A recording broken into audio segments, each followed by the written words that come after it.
দেখুন, সাধুদের তো কাজ রাজনীতি করা নয়, কে আসবে না আসবে, কোথায় পরিবর্তন হবে, এটা তো সাধুদের কাজ নয়। সাধুদের কাজ মানুষকে ভালো বুদ্ধি দেওয়া। গীতা কেন, হাজারবার গীতা পড়ুন, গীতা সকলের পড়া উচিত, কোরআন সকলের পড়া উচিত।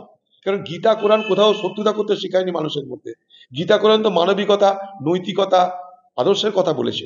তাই গীতা কোরআন বাইবেল সকলের পড়া উচিত।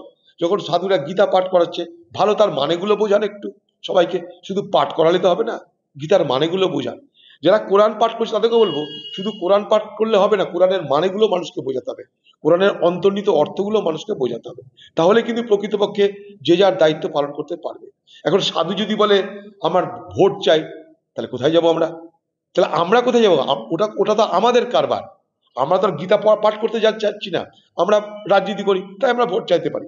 এবার সাধু যদি মনে করে আমি গীতা পাঠও করবো, আমি ভোটও নিবো, তাহলে আমাদের বাজার বলে কিছু থাকবে না। এবার আমরাই বা কোথায় যাব? পশ্চিমবঙ্গে তো রাজনীতিবিদ থাকবে না, তাহলে রাজনীতি করার লোক পাওয়া যাবে না।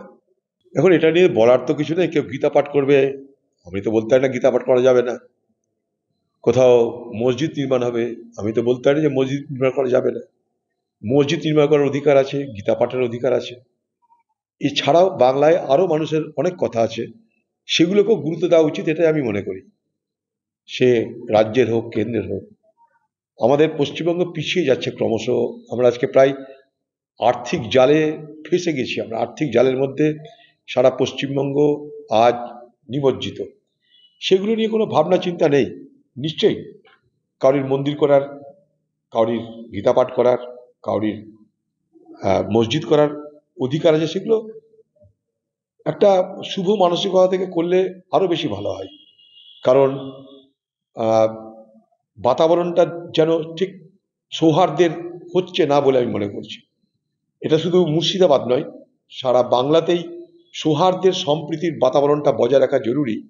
নাহলে বাংলা পিছিয়ে তো গেছেই, এবার অতল গহ্বরে চলে যাবে। আমি ভয়টা এই জায়গাটাই পাচ্ছি, বাংলা পিছিয়ে গেছে, পিছিয়ে যাচ্ছে, অতল গহ্বরে পড়বে যদি এইটা আমরা হারিয়ে ফেলি।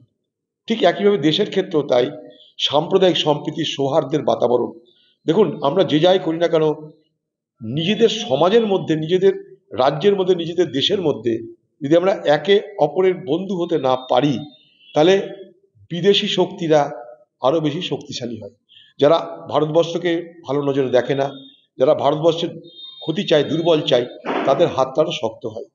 অতএব দায়িত্ব কিন্তু সকলের, এ দেশকে সুস্থ, সবল, স্বাভাবিক রাখার।